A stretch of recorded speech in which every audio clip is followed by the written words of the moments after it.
immediately opens diagonals for the queen and king's bishop, signaling an aggressive intent to control the center. Instantly establishing a territorial imbalance, this response immediately fights for central influence and sets the stage for a dynamic, often asymmetric, struggle. Developing a knight towards the center prepares queenside castling and pressures black's pawn structure. Preparing the pawn chain, this solidifies the center and hints at a fianchetto of the bishop.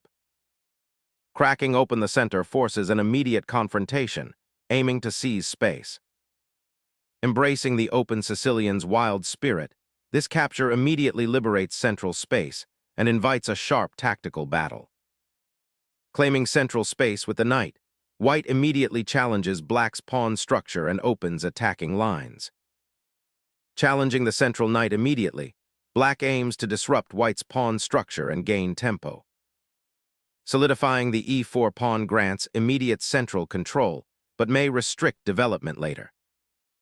Opening the e-file for the queen creates a developing path, but leaves the kingside slightly exposed to white's aggressive pawn structure. Threatening an immediate fork on the king and rook, this check aims to disrupt black's harmonious development. Shielding the d-pawn and preparing to develop the bishop smoothly, this unblocks the queen's diagonal. Reinforcing the central pawn and preparing a kingside castle, this maneuver seeks to consolidate white's positional advantage while surveying black's developing plans. Solidifying the kingside pawn structure and preparing for kingside castling, this move aims for a sound development. Developing knights towards the center solidifies white's central presence and prepares for further piece deployment, aiming for a harmonious setup. Securing the monarch's safety is paramount, a wise decision to untangle the pieces and prepare for central action. Castling completes development, securing the king and preparing for a central pawn push. Preventing the bishop's pesky outpost on c4 or b5, this pawn push also aims to chip away at white's central presence. Solidifying the center and preparing for queenside expansion, this bishop repositions to eye the kingside. Proactively addressing potential threats to the d-pawn, this queen retreat prepares for future central challenges. Anchoring the queenside, this pawn advance aims to restrict black's queenside expansion and potentially support a future queenside pawn storm. Developing the queenside pawn structure strategically bolsters the queenside defenses while aiming to undermine white's central pawn presence. Initiating a flanking maneuver, white repositions the queen for a potential queenside expansion, while subtly preparing to contest the d-file. A proactive bishop now eyes the weakened kingside diagonal, a subtle shift in the battlefield's focus. Shifting the queen to g3 initiates a potential kingside attack, eyeing f7 and creating an awkward situation for black's undeveloped queenside. Connecting the rooks, this move prepares to contest the central d-file and adds support to the kingside before engaging.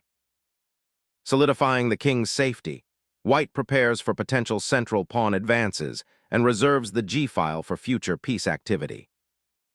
Securing the king from potential discovered attacks is a prudent defensive maneuver, freeing the rook for more active participation.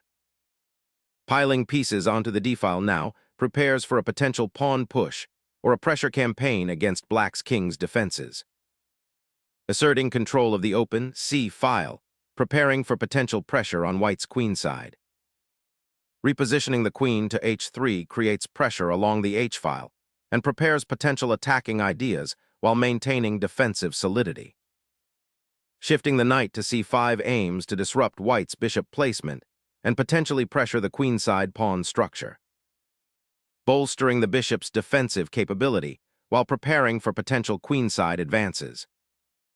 Securing the b8 rook creates a solid defensive wall for the king, though it somewhat concedes the initiative on the queenside. Bolstering the bishop aims to exchange off black's influential light-squared defender, potentially opening avenues towards the king. This defending rook tucks back, prioritizing pawn structure and preparing for potential pawn pushes on the kingside, sacrificing immediate central dynamism. Fortifying the d3 square aims to bolster the central pawns, and potentially prepare for further queenside expansion or a knight repositioning. Exchanging a knight for a bishop here creates a more harmonious pawn structure for black, while opening lines towards white's king. Reclaiming the center with the pawn offers white a more robust pawn structure and opens the c-file for immediate activity.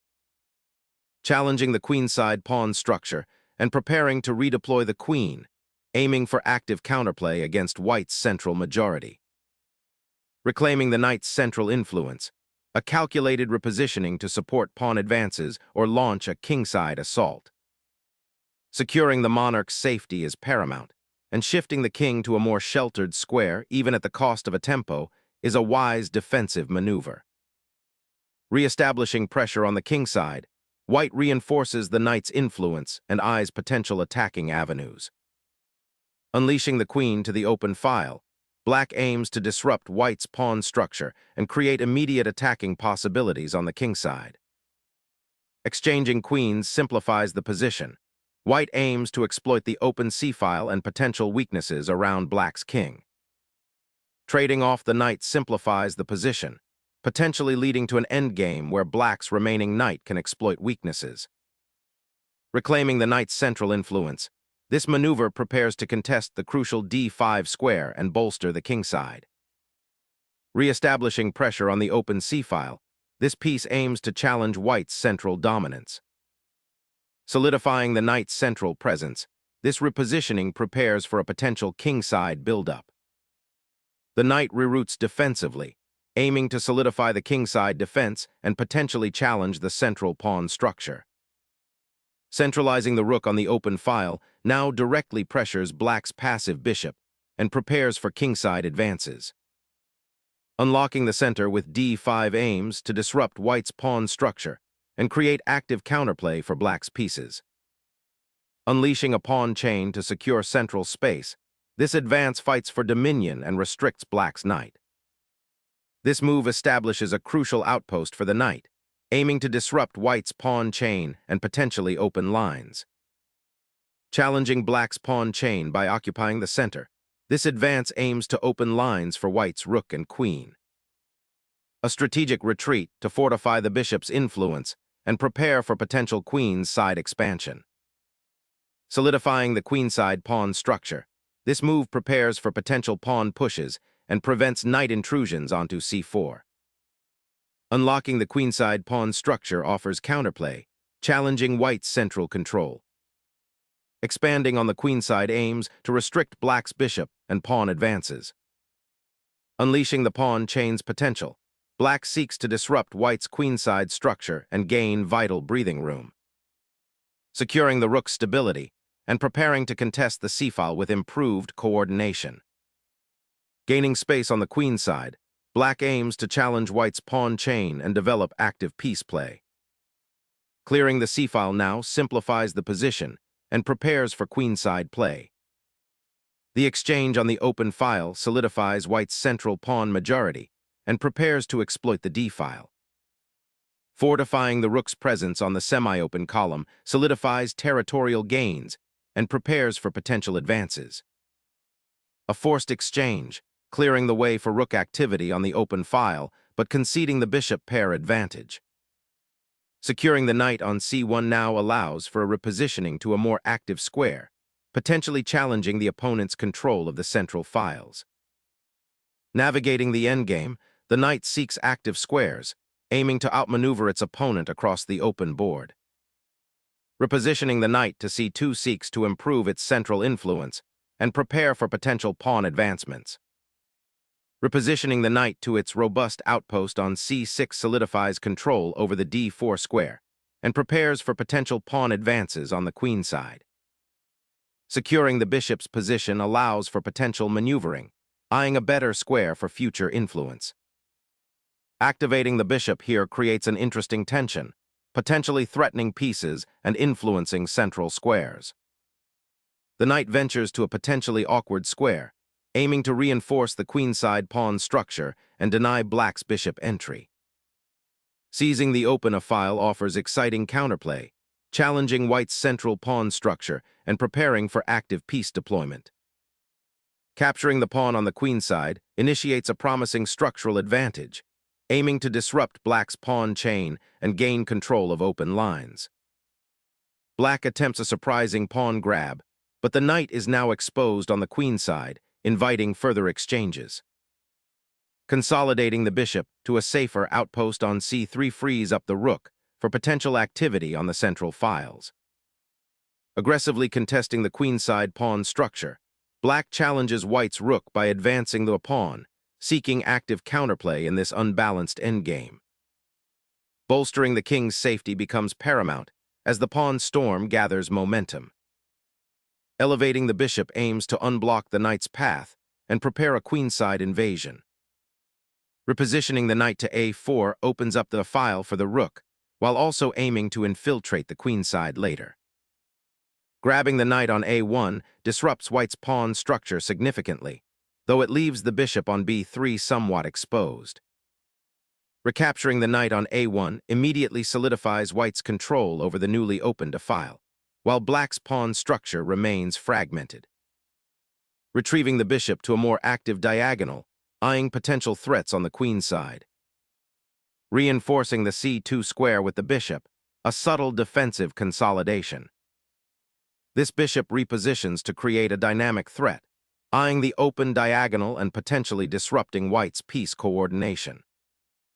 Seeking to activate the knight, this square might offer some respite from the pawn's advance.